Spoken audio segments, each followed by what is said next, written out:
and welcome to the all-new, all-different #1 comics podcast. We are a weekly comic book podcast where in each and every episode, we take a look at a brand new first issue comic book, break down the story and art, give it somewhat of a review, and let you know if we think that you should move on to issue number 2 or not. We also talk a little bit of comic book and related news, as well as what's new at comic book shops this and next week. This is episode number 41, Bob, in case you were wondering. And 40 more times. Exactly. And by the way, that is Bob. Say hello, Bob. Hello, Bob. And I'm Dan. We're your two co-hosts with the most. I couldn't think of a fun Beetlejuice. Oh, no. Now you said it. Yeah, well, fair enough. I guess it's not Bloody Mary, so that's good. I was going to say, would you rather me say Candyman or No, Bloody Mary? No. God, please, no. I remember that movie. I don't want any of that to happen. I'm good. You don't want Tony Todd showing up? I would love for Tony Todd to show up and hang out with us and record the podcast, but God, not dressed as Candyman. It'd be terrifying. Yeah, he makes a very terrifying villain. Yeah, he sure as hell does. Man, what a great actor, though. God, I love that guy. His work in Final Destination also. Just as cheesy and campy as Final Destination got towards the end, God, he was always I'd hate to meet him in the dark alley. Oh, hell yeah. He was like the glue that held that whole franchise together. Just those little appearances, just amazing. I mean, he will be Venom in this upcoming Spider-Man game. Oh, God, that's so amazing. Speaking of that game, anyways, we'll get into news in a moment. Again, this is episode number 41. Bob, what book are we covering this week? Jesus, from Marvel Comics. This week we are covering the all-new spine-tingling Spider-Man #1. Yes, I am. Look, I'll just say this. I'm very excited to talk about this one. That's all I'm going to say. I'm going to lead with that. We're going to take a quick break, and when we return, I don't know, we'll do something. And we are back with episode number 41 of the all-new, all-different #1 comics podcast. Bob, let's talk about comic book news. Is there actually news this week? There is news this week. Ow. A little bit, again, like, I can't remember what episode it was, but remember that one episode where we're really excied that the comic book news was comic book news? It's kind of one of those weeks. We've got some comic book news. Well, for a couple of episodes we did, it was nothing but James Gunn new Definitely. DCU. Yeah, and I'm pretty sure that's already fizzled out at this point. So we'll see if anything materializes there ever. But yeah, in news, look, there's a whole lot going on in the Spawn universe. There's a whole lot of titles coming out. There's just a whole lot happening with Spawn that's about to be up and coming. What were there, about 5 or 6 titles a couple weeks ago? Quite a few announcements. Sam and Twitch is coming back in their own title. We've also got a few Spawn spin-off titles. There's one called Rat City that's going to be written by ERICA SCHULTZ, which I think is phenomenal because I heard about this on Instagram. And look, I'm sure it was like episode, I think it was 34 or something, but I interviewed ERICA SCHULTZ. I talked to her about a lot of projects and stuff she had down the pipeline, and she did not mention a thing about Spawn. So she was definitely keeping that a secret. Hush, hush. Yeah, but she's going to be writing on this Spawn book, and that's not actually the news that I'm announcing, but that is really, really cool.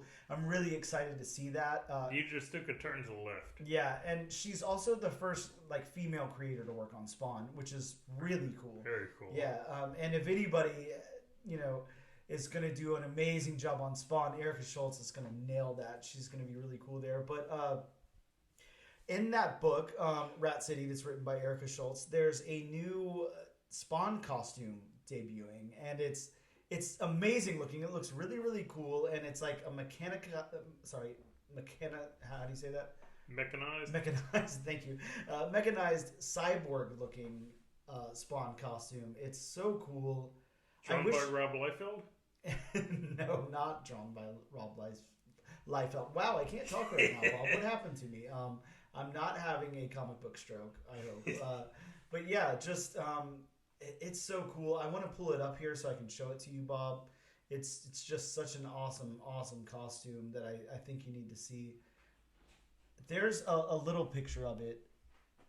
Just really different. Just a really different look for Spawn. And of course, this is only an audio medium, so you guys can't see this. But definitely go to CBR.com. For the audience out there, I will say, at least in my humble opinion, it does harken back to the 90s. Yeah, definitely. There's the full view of the design there. So. Besides the pouches, it really harkens back to the 90s. Yeah, I don't know. I really like this. I'm really kind of excited. Just imagine if spawned with Iron Man. Yeah, I could see that. Yeah, this is just cool, and it's got like, I don't know. I feel like it's almost a little anime inspired or something. Yeah, I do too. Yeah. Maybe like Gundam inspired or something mech like suit that. inspired.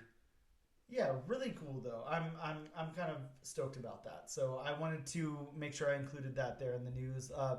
Next up, Bob, this is a little bit of news for you, and I don't know if you read about this or not, but Marvel has canceled Star Wars Bounty Hunters. Yeah, I hadn't heard about that. I mean, I never really read Bounty. Did they say what issue they're ending with? No, they haven't said, or at least I don't see that news yet come out. Yeah, I wasn't reading Bounty Hunters, and I just hadn't really heard anything about it. Mm-hmm. So I didn't know how popular it was. Well, it's being replaced by a Jango Fett book. So there's going to be a Jango Fett ongoing. Okay, because I had been hearing about that. There's actually a few ongoings coming down, or a few things that I had heard Star Wars wise coming out of New York City. One of them was a Mace Windu series. Mm-hmm. One of them was a Jango Fett series. They're adapting the book from the Thrawn trilogy, Alliances. Okay, yeah, I did read that. I mean, I didn't know what the hell they were talking about, but yeah, I read that. I figured you had no clue what they were talking about. And I also know they're, I don't know if it's going to be a graphic novel or a one-shot or what it is, but it's going to have something to do with Qui-Gon Jinn and Obi-Wan Kenobi. Oh, okay. So, yeah. I don't know. Yeah, maybe it'll be a one-shot. Maybe it'll be a full ongoing. Who knows? I am saying Star Wars names to you right now. I know who those people are. Yes, I'm familiar with them. Huh. Bob, also in news, a little piece of news that you talked about a minute ago before we started recording. Deadpool 3 being pushed back because of the... I don't... Is it because of the actors' strike now? Is that what's... I mean... I didn't know there was an actor strike. Oh, yes, there's an actor strike as well. Is there? Yeah, So because we have a writer strike. didn't we resolve the writer's strike? Haven't those demands been met? Somewhat. I was going to say, we announced on here it was over a few episodes back. Yeah, so. We announced. We might have been a little premature. Oh, okay. By announcing. I think stuff like that, especially, when it comes to, monetary value, stuff like that, I don't think there's ever an ending point. I mean, if you remember, there was a writer's strike, 3-4 years ago? Yeah. Mm-hmm. And, we're getting another one right now, so, that's not exactly what I would call a long-term solution. Yeah, well, yeah. Look, I don't even want to talk about what the fix should be because I don't work in that industry, but obviously pay these people what they are owed. Yeah, exactly. It doesn't seem that hard. Exactly. I'm sorry, but, actor strike aside, without writers, no movies. Yeah, that's always and nobody wants to go to AI. No, and that's always been such a huge surprise for me is whenever I learned how much writers make and all of that versus what actors make versus director, all of that. Like, it's just mind-blowing that they make nothing, but they're the one coming up with all the content for it. I know. They're the reason why the movies win all these awards. Exactly. Why the actors win Best Actor awards and whatnot. Mm-hmm. Yeah, how many times were they up there improving those lines? Like the sides weren't written for them or something. Crazy. But what I was going to say is that, among the pushback here, the rumor, it's not been confirmed yet, but of course, none of this ever gets confirmed, that Taylor Swift will be in Deadpool 3, but not playing Allison Blair, a.k.a. Dazzler. I saw that yesterday, and it's like, interesting. A role that she was teased in, X-Men Apocalypse. Yep. And a role that she just seems perfect for. Yeah, that everybody wants her in. Right.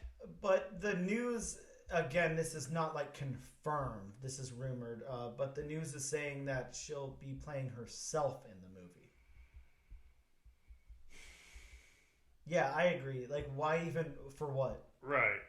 I mean, an extended cameo or, I guess, set up a joke. Yeah, I trust Deadpool.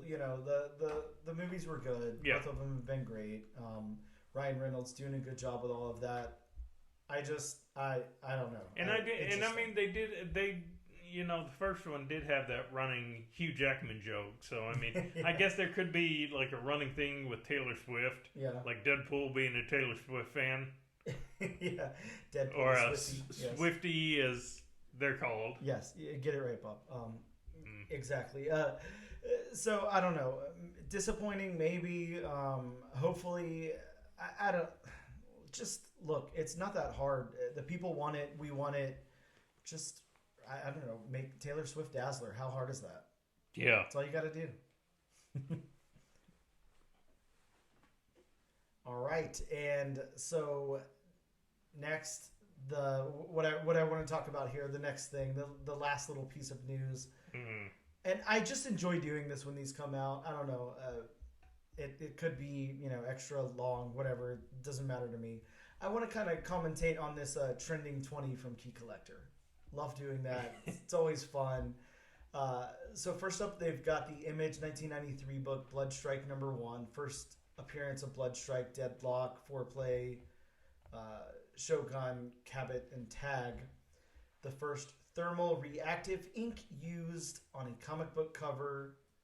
Image encouraged readers to rub the blood to reveal the red ink hidden on the cover. I don't know if you remember that book, Bob. And I don't. That's a gimmick. Yeah, definitely. Just this month, Rob Liefeld posted a proof of concept animated video for a Bloodstrike film that he intends to present to studios. Oh, yeah. Interesting. So that's why we're seeing this.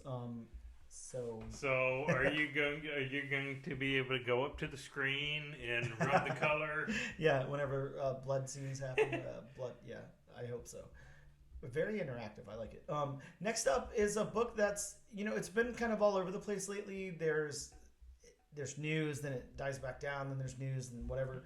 There's a lot of books actually. Yeah, exactly. From Marvel 1995, Gargoyles #1, first appearance of Disney's Gargoyles in a comic. And James Wan is announced to create a live-action series for Disney+. So I'm cool with this, but live action? Damn, why? Yeah, that's... I'm getting Cats vibes. Oh, God. Speaking of Taylor Swift. Now, if they have the butthole edition, then I'm all for it. Yeah, well, exactly. If they give the gargoyles buttholes, I'm all for it. I think they have tails. I guess cats do too. So, yeah, whatever. Next up from Marvel Comics 1984, Marvel Graphic Novel 11, a 52-page original graphic novel that established the foundation of a story that continued in Void Indigo #1 under the epic imprint of Marvel Comics. A controversial issue due to panels of extreme torture of a nude man and woman that was seized by Canadian Customs to be reviewed for violation of pornography statutes but dismissed. Void Indigo as a series had only 2 issues published before being canceled for missed deadlines and growing customer backlash.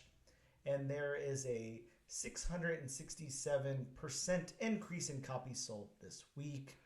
And that is because it was being featured in a YouTube video on the channel Strange Brain Parts. Oh. I've never heard of that. That's a lot to unpack. Yeah. So I don't know. Maybe go check that out. I don't know if I will be, but if it had been around back then, that book definitely would have been in Seduction of the Innocent. Oh yeah, absolutely. Yeah, maybe Seduction of the Innocent Part 2, I guess. Next up, from Pacific Comics in 1982, we have Star Slayer #2, the first appearance and origin of the Rocketeer. Of course, Disney Plus developing a Rocketeer movie, and yeah, I would tell you the actor producing and playing the character, but there's no way I could say their name. So I'm sorry. I think they should leave the Joe Johnston Rocketeer alone. Don't remake it. I like Joe Johnston's version. Yeah, I remember liking that movie as a kid. I never revisited it, so I'm not too sure what I think about it now as an adult, but who knows. Next up, we've got from Marvel Comics 1994, Web of Spider-Man, issue 118. Of course, the first appearance of Ben Reilly as Scarlet Spider, introduced as a clone in Amazing Spider-Man 149. And this one's saying there's notation on some CGC graded slabs that notate a Marvel direct marketing that does not appear to have effect on value. So I actually have one of those, the Marvel direct marketing CGC slabs of this book. And I mean, it seemed to affect its value a lot because when I bought the book, I bought it for much cheaper than what the ones that don't say that are. I guess maybe just now it's not as big of a deal. Well, yeah, but you know how collectors are. Yeah, sure. Very, very fickle. Next up from DC Comics in 1982, DC Comics presents issue number 52, the first appearance of Ambush Bug. Bob, what do you know about Ambush Bug? Nothing. Yeah. Nada. Zero. Zilch. A big fat goose egg. Yeah, I have quite a few Ambush Bug comics, and I don't even know what the hell that character is. Do you really? Yeah, from a collection that I bought. Oh, wow. Yeah, no, nothing. Wait, somebody actually collected Ambush Bug comics? This guy collected a lot of stuff. And yeah. This one has an unofficial Judge Dredd appearance as a parade balloon almost a year before his U.S. comic first appearance in Judge Dredd #1, published by Eagle. Okay, I get that that's technically a first appearance, but I mean it's a parade balloon.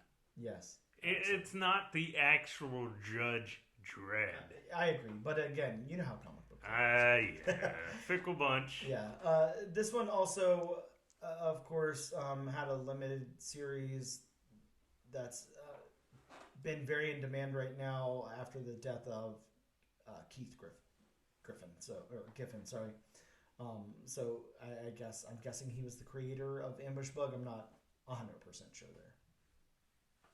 Next up from Marvel Comics in 1982 is Thor 319, the first appearance of Zeniac. Zaniac. Zaniac. Oh, okay. Zaniac. Wow, Zaniac. Okay. I guess Marvel version of Brainiac. Well, it's an entity that possesses human vessels with the intent to murder. Oh yeah, definitely not. The Loki character. Yes. So. Or possibly the Loki character. Set pics leaked from Loki Season 2 appear to pay homage to the obscure Marvel character. And yeah. So I don't know how far you are in Loki Season 2. I've still, as of this moment, I've watched the first 2 episodes. Okay. And the 3rd episode premieres at 9 o'clock tonight. Really? So they're not coming out on Wednesdays anymore? No, they did the same thing for Ahsoka. Oh, okay. Instead of Wednesday mornings, they came out Tuesday at 9 o'clock. Because that's essentially Wednesday morning. Yeah, but today's Thursday. Well, yeah, but I mean, Ahsoka came out on, Tuesday, Wednesday. Loki comes out Oh, okay. Thursday, Friday. Thursday, Friday. Okay, Yeah. gotcha. So, good. Well, I'm only one episode behind. I can catch up on that. Right. Next up from DC Comics in 1989, Batman 429, A Death in the Family Part 4. No indication why this is on their list. Also, the next book, Batman 428, A Death in the Family Part 3, Death of Robin, Jason Todd killed by the Joker. Spoiler alert. Batman 427 ended on a cliffhanger that placed Jason Todd in the blast zone of an exploding warehouse. In case anybody doesn't remember that. DC set up a poll for readers to cast their vote whether Jason Todd should survive the blast by calling one phone number or die by calling another. And apparently there was somebody using an auto dialer. That's why Jason Todd died. 10,614 phone calls were made, with Todd's death being decided by only 72 more votes than the opposite outcome where he would have survived. DC had prepared both scenarios to go to print. And the reason for this being that it was announced at New York Comic Con that DC would publish the alternate ending where Jason Todd survives. A friend of mine texted me this bit of information, and the only thing I texted him back was, "Why?" Yeah. For what? after how many? When did that book come out? 89. When you were just a tiny Bob. It makes me think. You said they had both scenarios ready to go to print. It makes me think, okay, after all these years, did they really have both scenarios, ready to go? Or did they have a vague idea? I mean, it said they were both ready to go to print. Who knows? It's just odd to me that they waited. If they had both ready to go to print, they waited all this time. Yeah, I mean, maybe the demand is just higher now to see a survived Jason Todd. I'm not sure. No clue what the purpose. He's probably still going to become the Red Hood anyway. Yeah, true. Next up from Marvel Comics in 2014, we've got Edge of Spider-Verse 2. Of course, first appearance of Spider-Gwen. Gwen Stacy as an alternate universe hero in Earth 65. First appearance of M.J. Watson, who later bonds with the Carnage symbiote. And the first team appearance of the Mary Janes, M.J. Watson, Betty Brant, and Glory Grant.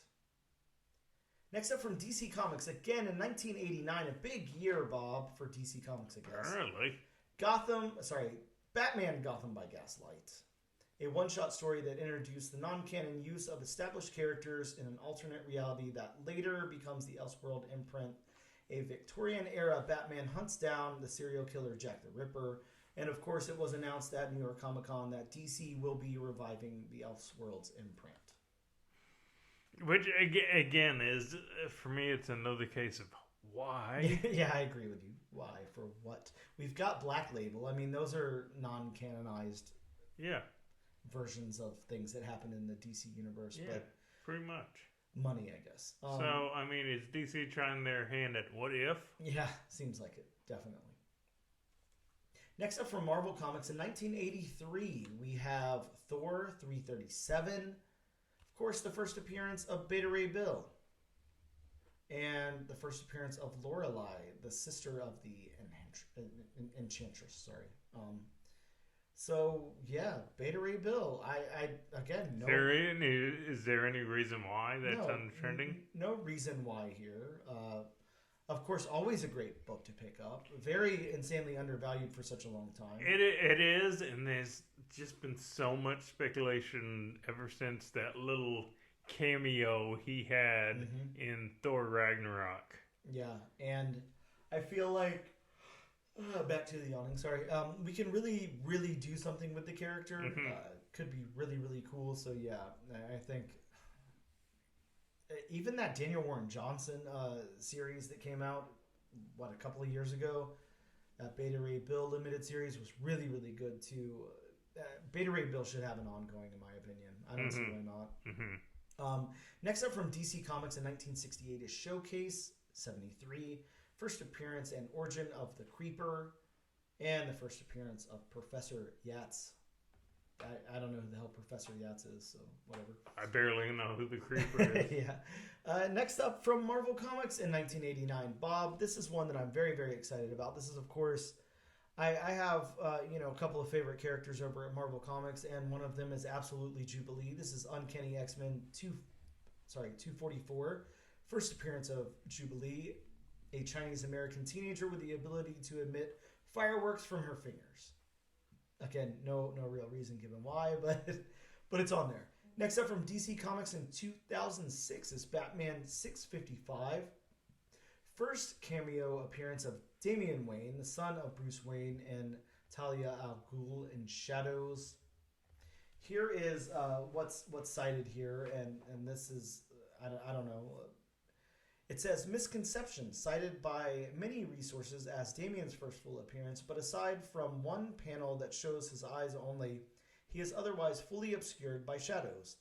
It should be noted that the 1987 graphic novel Batman Son of the Demon introduced a child of Bruce Wayne and Talia al Ghul, but the story did not take place in main DC story universe until Grant Morrison integrated portions of the graphic novel into the origin of Damian.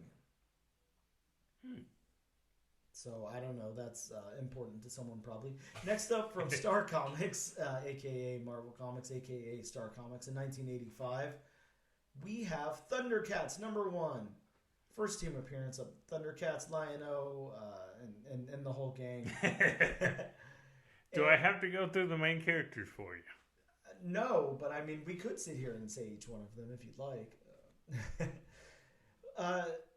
Deadline reports that director Adam Wingard, who did King Kong vs. Godzilla, is set to direct a Thundercats movie for Warner Brothers.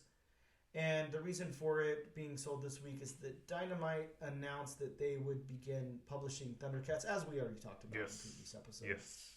Next up from DC Comics, Batman 497. Sorry, this is in 1993. Of course, Bane breaking Batman's back. Nightfall Part 11. Iconic. How many copies do you have? Oh, Jesus. At least 100. Ooh. Yeah, gotta be a lot of those in storage. Next up from Marvel Comics in 2014 is Amazing Spider-Man issue #4. First full appearance of Silk, a Korean-American girl who was bitten by the same radioactive spider as Peter Parker. Retcons. Yeah, of course, in 2021, Amazon said that a live-action Amazon series was in the works. Lord Miller would executive produce, and Amy King would be the showrunner. The series, titled Silk Spider Society, would be based on the characters created by Dan Slott, and the first of more of extended Spider Universe stuff going on. Again, no reason given for why it's in the trending this week. Next up from Marvel Comics in 1994, Wolverine issue #88. Bob, a book that I just recently picked up. Having that full run of Wolverine, except for issue 88 for no apparent reason. That's crazy. I know. So I had to go spend, I forgot how much I spent on it. I think it was $60, but it is a very high-grade copy, so I'll take it. But the first battle of Wolverine versus Deadpool. And then rounding us off, the final book here on the Trending 20 is an exclusive, so take that for what you will. It's Transformers #1 from Image Comics, of course, published this year in 2023, Year of the Bob. This is a Scotty Young Artist Web Store exclusive, so it's a little baby Transformers, Bob. I don't know if you've seen that cover, but yeah, is that Optimus Prime? Is that who that is? Okay, it's a baby Optimus Prime running from a whole bunch of flames. Well, I mean, baby Optimus Prime is Orion Pax, so okay. It's a baby Optimus Prime. Very good, very good. We're going to take a quick break and we'll be right back. And we are back with the all-new, all-different #1 Comics podcast, episode number 41. That's what, 3-4 times? Yeah, I still have a lot to go, right? Yes, you do. Damn it. We're going to talk about some new comic books that have dropped in local comic book shops this very week. That's right. These could be out there right now in your local comic book shop with your name on it. Yes, because we're a comic book podcast that talks about comic books. Who knew? Well, yeah. I mean, there's not a lot of us out there, Bob. That's all I can say. But yes, you can still probably go pick these up. Hit your local comic book shop up if you hear something you like. But yeah, we're ready and willing to discuss those. From Marvel Comics, we got Silver Surfer Rebirth Legacy issue number 1 in a second printing, of course, with that very awesome negative space cover of Thanos just posing, doing a snap with the whole galaxy behind him. Did you pick one up? Of course. That cover was way too cool to not pick up. I'd love to see that in a slab. We'll see if I ever get around to slabbing anything or not. But yeah, a really awesome cover. I like it a lot. We also got from Marvel Comics Crypt of Shadows, of course, that they do around this time every year. Maybe it's just last year that they started. But this one's got the first appearance of the Bricklayer, a villain who faces off with Scarlet Witch. Can't wait to read that, Bob. Scarlet Witch fighting the Bricklayer. Very cool. We also got Miles Morales Spider-Man issue number 11. The first appearance of Bob. I have no idea how I'm supposed to pronounce this. Let me explain to you how this is written. Okay. R''MY''R.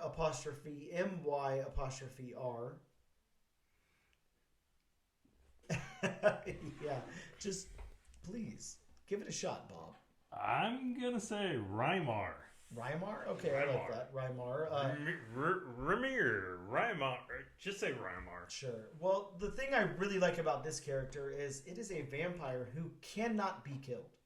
Oh. So, I don't know what cannot be killed means. I mean, it seems like anytime anything comes out that can't be killed, it ends up being killed. So, I don't know. I'd like to see where this goes. So, kind of a mixture of a vampire and Vandal Savage. Yeah, I guess so. Wow. Yeah, very cool. We also got Moon Knight issue number 28, beginning of the Death of Moon Knight story arc, which concludes in issue 30, which will lead to Vengeance of Moon Knight number 1. So are we going to get a new Moon Knight, or is he just going away for a few issues? I don't know exactly what's supposed to happen here. It'll be interesting to find out. That's all I can say. Huh. Yeah. Next up from Boom Studios, we got Berserker Pen and Ink. Pen and Ink. That is correct. Again, we talked about these before. These are the deluxe art-focused presentations of the book. They did one for Death of Layla Starr and Something is Killing the Children. I think there was a few other books that I can't remember off the top of my head. I don't know. I could be wrong. That might be the only ones. But yeah, these are very art-focused. And they're pretty cool. So if you're really into Berserker, definitely pick this up. I'm not going to spend the $7 on it because I haven't even read Berserker. But but if you have and you're into it, definitely pick that up. Keanu Reeves said.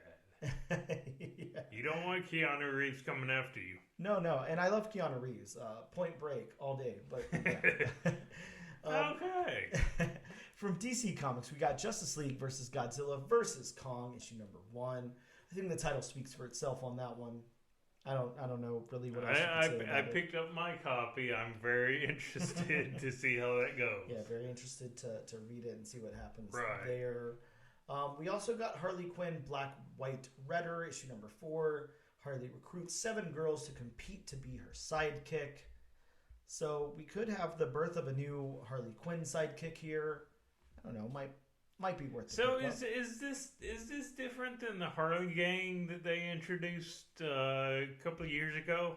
I guess so. I mean, this is like supposed to be like her sidekick, like her Robin, I guess. I don't know. We'll find out. Yeah, Spider-Boy. That's all I can say. We also got Jay Garrick, The Flash, number 1, a limited series in DC's Golden Age hero revival. Yeah, whatever.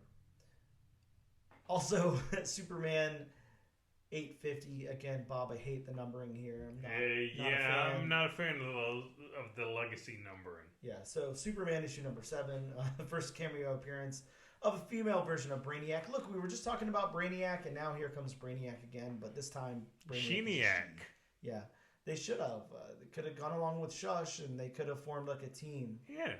Sheeniac, Shush, She-Hulk. I don't think She-Hulk would be invited to that one. She-Venom. No. Let's see, what other She characters have there been? There's been a lot. Lots and lots, Bob. Next up, we got from Archie Comics, Fear the Funhouse, Toy Box of Terror, an anthology of horror stories featuring dolls, robots, and puppets that go awry at the hand of a shadowy toy maker. Yeah, because the last anthology Archie book that we read, yeah, it was a doozy.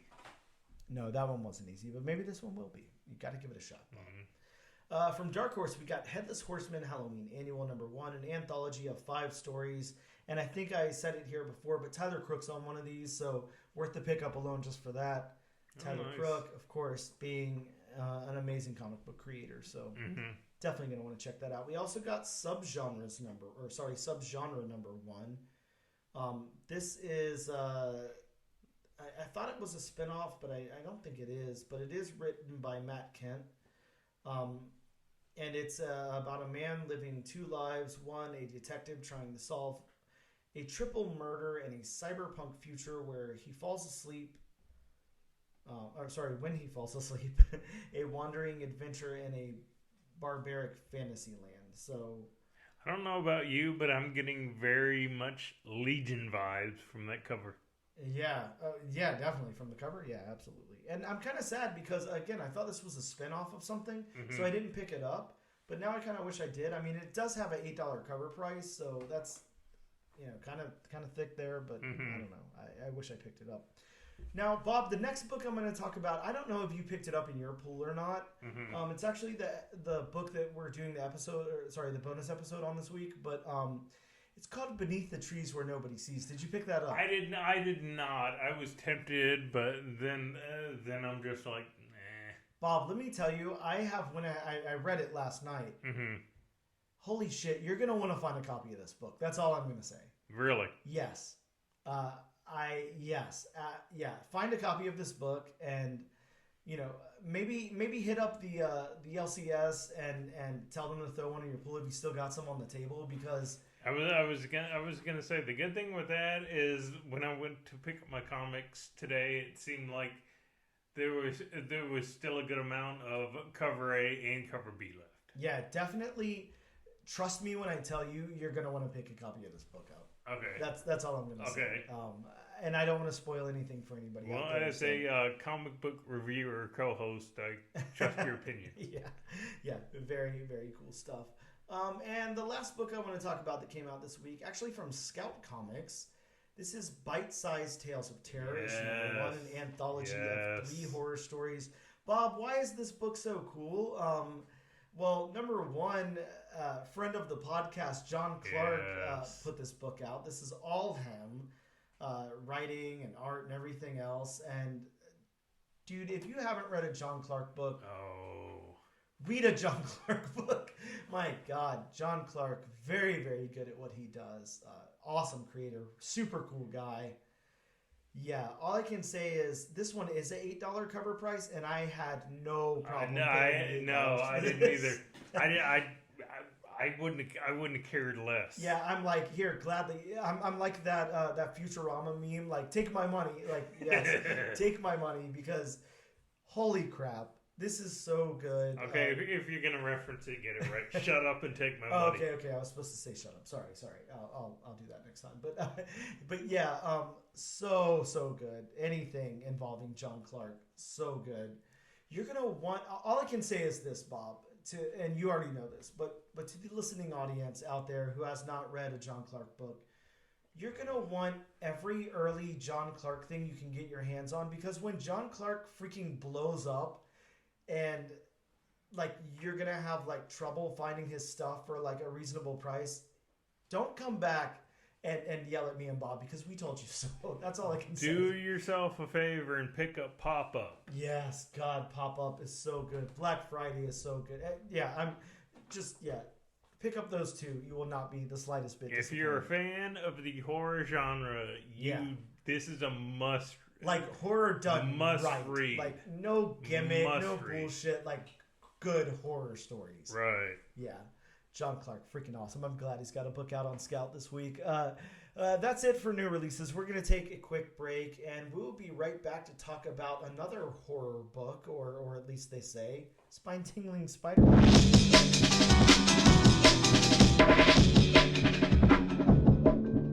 And we are back with the all-new, all-different #1 Comics Podcast, episode 41.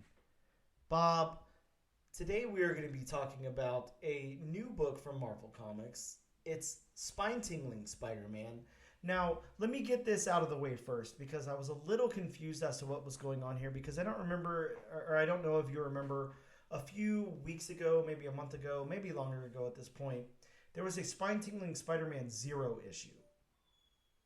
Don't know if you remember that one. Vaguely. Now, the reason and it was like a nice thick book too. So the reason I wanted to know more about that, I didn't read it. So I was like, do I need to know what's going on in the 0 issue to appreciate this book or whatever? So I did a little bit of research. It was a Marvel Infinity comic. So there was actually, I believe, 8 volumes, if I'm correct.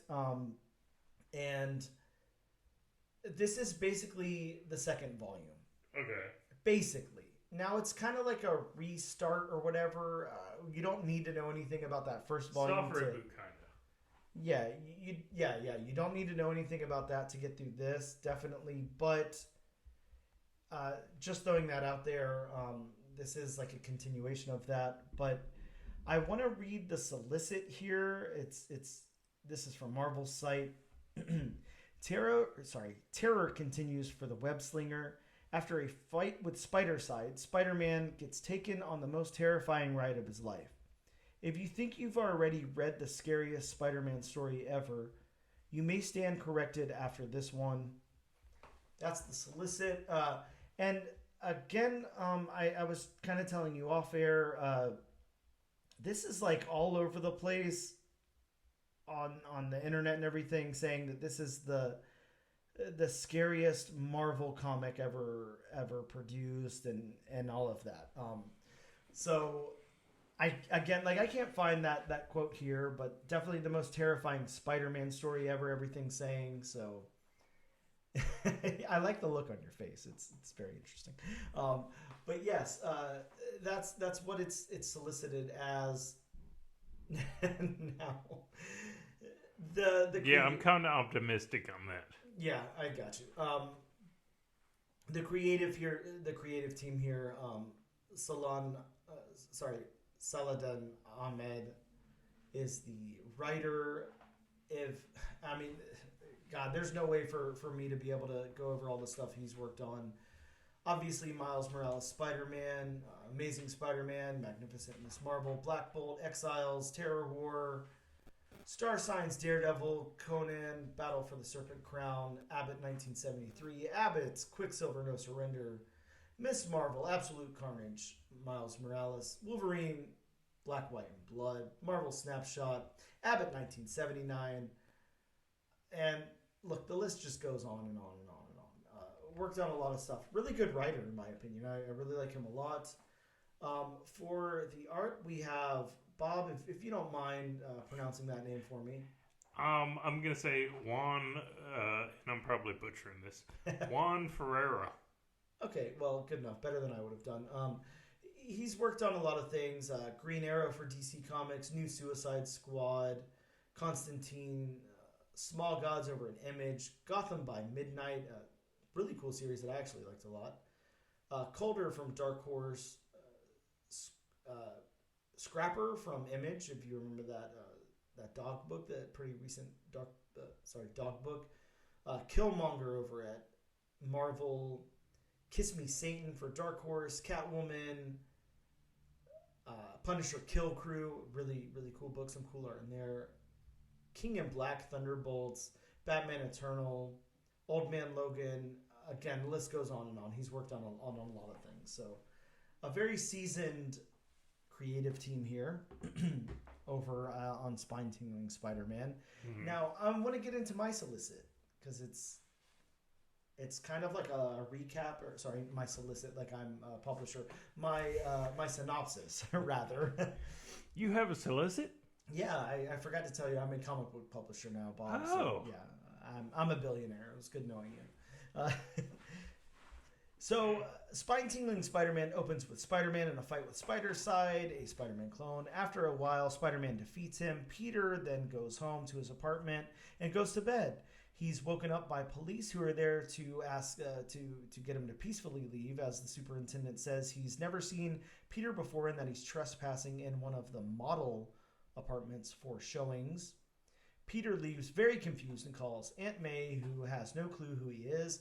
He then calls MJ a whole bunch of times, and she doesn't answer, so he goes to visit her, and she doesn't know who he is either. Peter Parker rather, tries to use his web slinger to get out of the situation, his web shooters to get out of the situation, but that doesn't work. He then tries to call the Avengers and the Fantastic Four, but is declined. He then gets a text asking if he wants his life back. He's told to go to a specific train at a specific time and is met with a completely empty station. But when he gets on the train, a zombie train operator, I don't know what is that, the conductor, I don't know what that person's called, but I just said operator, keeps asking Peter for his fare. Peter runs from him and sees some anthropomorphized boars eating a human head as the zombie operator chases Peter, and we get a to be continued. So I don't know. I pretty much just kind of recapped everything that happened there. Bob, now what do you call that guy on the train? What would you call that? I'd call it more of a conductor. The conductor, okay, well, good enough. Yeah, I just wasn't sure who asks for the fare. I mean, I guess that makes sense. If you hop on a bus or something, you pay the bus driver, so makes sense, I guess. Bob, let's get into this one. There's a lot to unpack here. This is a very interesting story. I'm not sure. It is. I actually wasn't expecting this. Yeah, likewise. At all. I was expecting something that had a lot of ties to, I don't know, what's going on in Spider-Man and all of that, and this really doesn't have any of that. So how about the story beats then? What did you think about the beats of this? It starts with that battle, which, I mean, it's got to be pretty apparent that something in this battle caused this to happen, I would think. So I definitely, I think the beats did what they're supposed to do. I think it just flowed. I mean, there really were no lulls. Yeah, there was no story. dead spots. No. And this was an easy read. Not a I lot was of it's over. Not a lot of exposition or anything. Exposition, yeah, none really, none to speak of. I did kind of like how it bounced around there, because it almost made me think, what if that happened to me? What if I went home and went to bed and then woke up the next morning and then, this wasn't really my home. What would I do next? Well, next I would go try to find learn kung fu. Yeah, well, that would be a good idea. But yeah, next I would start trying to get a hold of some family or friends or whatever, and then or who you think are your friends. Yeah, exactly. Family. So it moved along that way nicely. And I will say this: they said it's the most terrifying Spider-Man story and all that. And while we're not too sure about that just yet, I will say, I don't know, man. That's kind of an interesting fear, maybe one that I didn't know that I had or something. But just imagine the fear of not being known. Yeah, just imagine for a second. You go to bed, you wake up, and the cops are there, and they're like, "Who the hell are you? Get out of here!" And then you're looking around. You're like, "I've lived here for years." And then you look around and you're like, well, actually, shit, none of this is my stuff. My stuff isn't here, And then your aunt doesn't know you. Yeah, your exactly. Ex doesn't know you. Kind of terrifying if you think about it. Yeah, it really is. Yeah. It really is. Did you get Twilight Zone vibes? Oh, yeah, absolutely. This is Twilight Zone for Spider-Man for sure, which I'm very cool with. One of my favorite shows of all time. So, yeah, really, really cool. How about the narrative then? The narrative storytelling in this is pretty much yeah, I mean we pretty much went over what the narrative was. Yeah, it's just Peter's first person I don't know, dialogue and thoughts and whatever. Yeah, and again, like you were saying, you were expecting, and I was expecting it to be, tied to, events that are already going on. This is a self-contained narrative. Yes. I mean, I'm definitely not up on my Spider-Man lore. Recently. I think the general consensus right now is that you'd be very unhappy if you were. So, a lot of people are very unhappy with the current run of Spider-Man. Is all I can say. So this is a cool, kind of left field thing for all the Spider fans out there. Right. Just a different story that doesn't play into current continuity. Right. Very cool. How about the dialogue then? What did you think about the voice of? I mean, pretty much just Peter Parker here. Yeah. We get a tiny bit of Aunt May, a tiny bit of Mary Jane, a little bit of Spider-Side. And then... Well, and I mean, of course, the fight with Spider-Side, you got the quips, the one-liners, that Spider-Man is known for. Yep. And then, of course, I mean, the dialogue definitely fits with how you would feel if you woke up and nobody knew you. Yeah, I just imagine, what that would be like. Again, there's so many scenarios in here where I kind of think back and I'm like, well, that tracks, not having been in this situation. But, just imagine you're waking up to police, with their guns drawn at you and everything. How do you handle that situation? Yeah. What do you say? What do you do? You don't want to say the wrong thing, of course. But obviously this isn't correct. You feel like I've lived here for years. What do you mean I can't be here or whatever? The building superintendent and all that. So, how do you deal with that in that situation? I wonder. Very, very interesting. I feel like it all tracks pretty well. How about the world building here? We're pretty contained to just normal Spider-Man hangouts and stuff. But then we get in that train car, and then we're in that weird, whatever's going on. I'm going to say dreamscape. Yeah. So that's a little different. Mm-hmm. So how did you feel about this world building? Does it work for the book? Is there anything that was lacking? Is there anything that you wanted more of, or?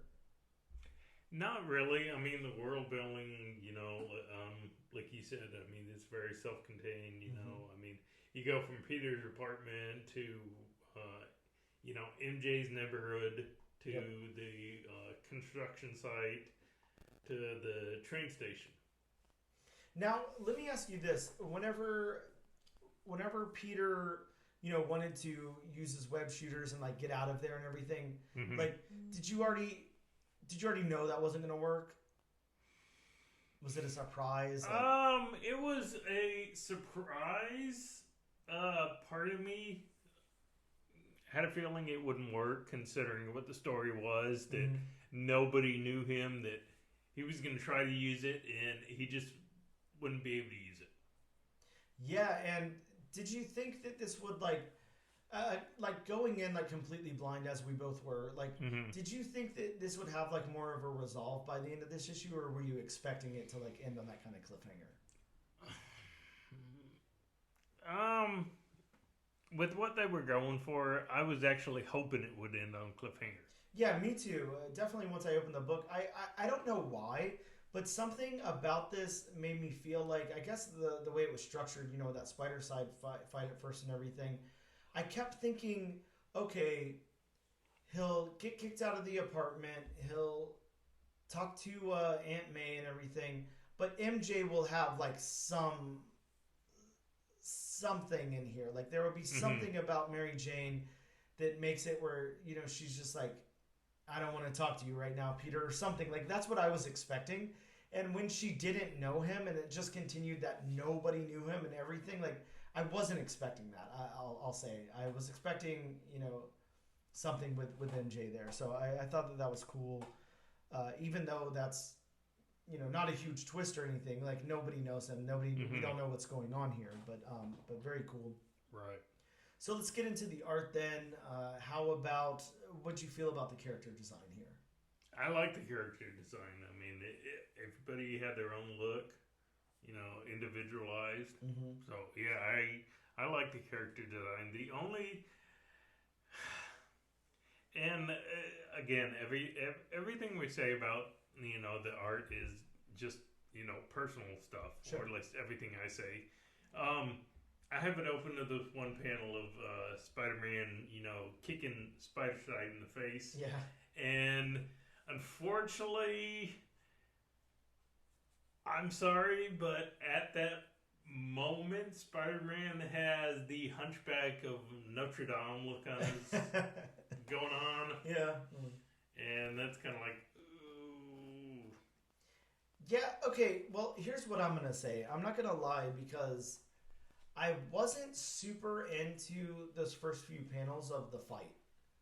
Not that they were bad, but just it's not really my preferred style of art. Right. I do like the way Spider-Side looks. He almost like kind of reminds me of the Max or something. Like just a really interesting look there. Yeah, that's a really good comparison. Yeah, I like that character, but something about the way this fight moved. There's some interesting things going on with the layout and the paneling. Mm-hmm. If you look at the where they're kind of I don't know, juxtaposed onto the side of the buildings and everything. The panels are taking place there and stuff. I don't know. It's very interesting. But once we got into the book proper, I do like the art. I like the way that this artist draws the humans and everything. It's a very cool look. I like it a lot. How about the backgrounds then, Bob? What did you think about those? We have a lot of different backgrounds here. Some of the interiors and stuff are very plain and just kind of drab or whatever, and then you get city shots and everything. I was gonna say you get the shot of the construction site. Yes. Peter falling down the hole at the construction site, and I mean you basically see the individual layers of dirt. I mean you see the construction equipment, you see the pipe jutting out. I mean, you see all the windows on the building. You see the water tower. So I think for the most part in what I would call the action panels, because you see the backgrounds whooshing by, which usually symbolize action. I think that is an artistic choice not to, put any details or anything. Yeah, definitely. And then you have these static shots of him falling down the hole where, everything is perfectly detailed. I mean, you see, the bricks on the building. So, yeah, to me, the backgrounds work. Yeah, really well. They work really well, and like you're saying, the artistic choices there for the action shots and everything. Right. We get the same thing in you had it open to, this splash page, during the fight. I mean, we do get to see some backgrounds, but again, those are artistic choices by showing all the different rooftops and buildings they fight, but they don't have perfectly detailed backgrounds. I mean, they have a lot of this, the cityscape whooshing by, action shots. Yeah, and the thing that I'll say about this is very comic booky. I like it a lot because especially now, in the current time that we're in, the modern age of comics that we're in, a lot of times people want to kind of do away with that, those action shots, the onomatopoeia and stuff like that. And this is not shying away from any of that. It's got a lot of static images, and then it's got a lot of those action shots. It really works really, really well here. And I don't know if you feel the same way. Not to a T, but especially the fight with Spider-Side reminds me of the Spider-Verse movies. Yes. The fight scenes during the Spider-Verse Absolutely. movies. Yeah, I'm with you. It's you get the static shots, but then you get a lot of, action whooshing by. Yep. Yeah, it's done. It's actually done really, really well.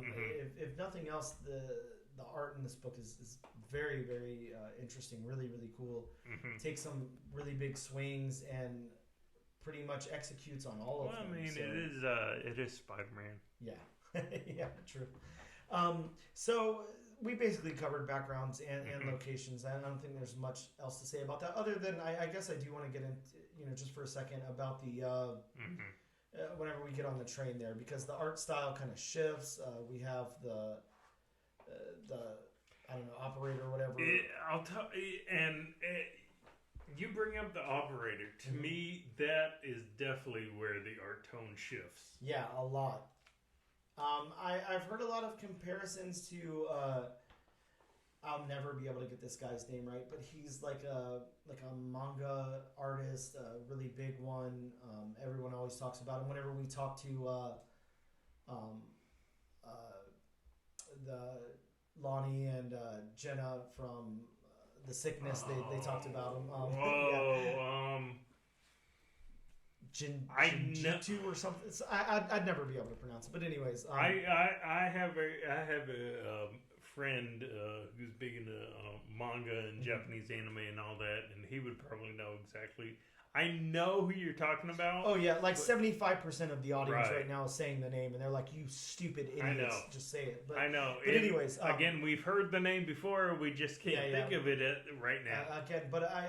On the internet, there's a lot of comparisons to that. Once we get into the horror stuff, no, this stuff is really, really cool. I really like the tone and the art here. It's actually done really, really well. And then they do this thing, and I'm gonna flip it to one of the panels where it's happening, Bob, for you. And again, the audience won't be able to see this, but it's like this weird blurring technique that happens in different panels and different pages and stuff throughout the book. Here's one where we get it, where Peter's surrounded by the cops, and there's this weird, I don't know, haziness going on. It happens again later in the book. I think the last panel actually has it where there's this hazy blurriness going on in certain spots. I don't know what that means. I don't know if that has to do with dreaming or what's going on there, but obviously we're going to find out whenever this volume concludes and everything there, but it's going to be a long road to get there, I think. So get ready for that. But yeah, the last thing we talk about is the colors here. And I do believe that the colors were done by the illustrator. I don't think there's a separate colorist. Yeah, the illustrator is the overall artist on this book. So he's doing all of that as far as I can tell. So I don't know if, as far as colors go, I'm going to go ahead and say this really tracks as a Spider-Man book. And then whenever it goes into the nightmare scenario and everything that's going on towards the end of the book, it really fits that tone and everything as well. So I think that overall the colors in combination with the locations, backgrounds, and characters, A+ for me. It really works really, really well. You get those. I don't really want to say vibrant colors because they are kind of muted. Yeah. During the fight scenes, but you get more vibrant colors, red, yellows during the fight scene, and then when he gets on the train, you have those more washed out blues, grays. Yeah, lots of grays. Yeah. I mean, even the muted red of the blood on the conductor's face. Yeah, and that conductor, you can tell a lot of thought was put into the character design of that conductor there, definitely. Okay, well, question of the podcast, Bob, is this enough to bring you into issue number 2 or not? It's enough to bring me into issue number 2. Yeah, I'll say this. I when I first cracked it open, I wasn't too sure when it first started going into the, Peter Parker doesn't know what's going on. His life is a lie or whatever's going on there. I wasn't it took more to hook me in, but yeah, I have to know what's going to happen here. I was going to say, by the end of this book, the cliffhanger that just left it on, it's kind of like, what happens next? Yeah, it's definitely a cliffhanger, a page turner, all of that. It's an easy read, and I think one of the greatest things about it is it's an out of continuity story, so it doesn't have any larger ramifications on Spider-Man or whatever. You don't have to know all of the stuff that's going on in the Zeb Wells book or whatever, or subsequent volumes before that. It's just a fun horror thing that's happening. Yeah, I think it's really, really cool.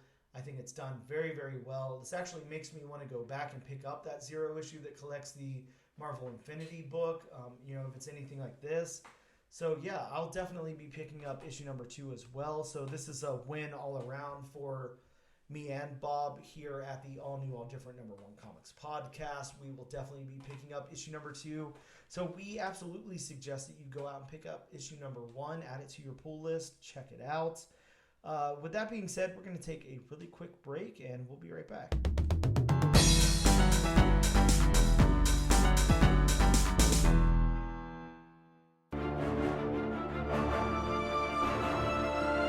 Did you know there was a Doctor Strange movie in 1978? Or that Tim Burton and Nicolas Cage almost made a Superman movie in the mid-90s? On Superhero Cinephiles, we take you on a journey into the world of superhero films, including the acclaimed, the infamous, and the obscure. And you might just be surprised at some of our takes, because here we want to talk about the things we love, not the things we hate. Listen to Superhero Cinephiles on Apple Podcasts, Spotify, or wherever you get your podcasts. Visit us on the web at superherocinephiles.com or find us on Twitter and Instagram at SuperCinemaPod. And we are back with episode number 41 of the All New, All Different number 1 Comics podcast. Bob, we are here to tell them about some new comic books that are coming out next week in local comic book shops. But first... Oh, come on, you do it best. Bob, it is disclaimer time. That's right. It's Bob's disclaimer time. It's Bob's disclaimer time. I swear you make it like an episode of Pee-wee's Playhouse. It kind of is. We need to say, you are in that weird talking chair, so the audience can't see that. All we need to say is the magic word. And just, Well, we could get a magic word each episode. I'm down. That is real. I'll get a magic Star Wars name. Oh God, I'll definitely scream then. So yes, these are just a few of the books coming out next week.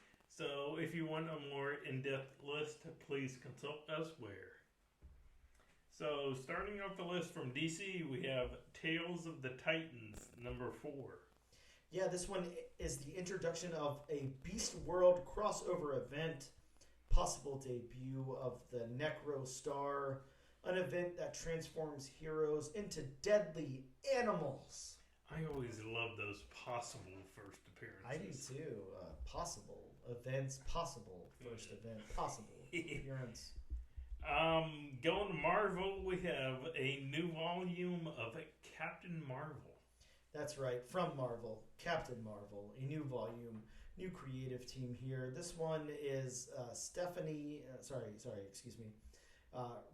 This one's written by Alyssa Wong with art by Oscar Nava, and the cover artist there was Stephanie Segova. I wouldn't know how to say that, but yeah, new creative team here. This is first appearance of the Omen, a herald of the undone, and the first appearance of Yunga Yang, a thief in possession of negabands. So I guess there's more than one pair of negabands. I guess Quasar isn't the only wielder out there. Going back to DC, we have Flash number 2. That's right. This one has the first appearance of the Stillness. The Stillness. I could see that being a horrible thing in the Flash I really universe. could too. Still. I really could too. Just imagine Flash having to be still. That goes along with, what was it, the Turtle Force? Wasn't that a thing? Yeah, sure. Staying with DC, we have Amazon's Attack number 1. A series premiere featuring a team led by Nubia with Wonder Girl and who knows? Faruka the Second. Sure, Faruka the Second. Exactly. Just like Bob said. And the possible first appearance of the Goddess of Discord. The Goddess of Discord. Yeah. All right. Is she like the female version of Loki? It could be. You know, instead of God of Mischief, you get Goddess of Discord. Yeah, I like it. Staying with DC, we have Alan Scott, the Green Lantern number 1. This is a 6-issue limited series re-examining the early days of Alan Scott. Yes, Alan Scott was a Green Lantern. Yes. We have from Marvel, Howl's Eve, The Big Night #1. That is right. This is a one-shot Halloween special that is teaming up ERICA SCHULTZ again. We're talking about ERICA SCHULTZ because she is awesome, but here she is with Michael Dowling teamed back up for Hallow's Eve. This one, ERICA did talk about on the podcast. If you want to go back and listen to that interview, trust me, you do. Yeah, there's some really, really cool stuff that's going to happen here. So definitely going to want to check that out. Sticking with Marvel, we have Marvel Zombies, Black, White, and Blood #1. The Marvel Zombies are back for a new volume, this time written by Garth Ennis, Bob.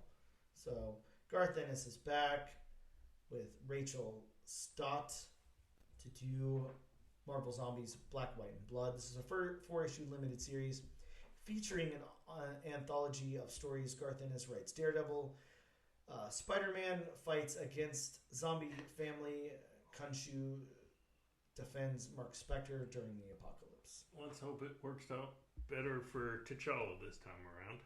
Yes, please. And then finally, from Image, we have Universal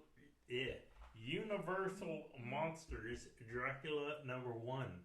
So, Bob, how excited about this book are we? Because this really am. Yeah, this is teaming up James Tynion IV with Martin Simmons, of course, of Department of Truth fame there. So, man, James Tynion on Dracula.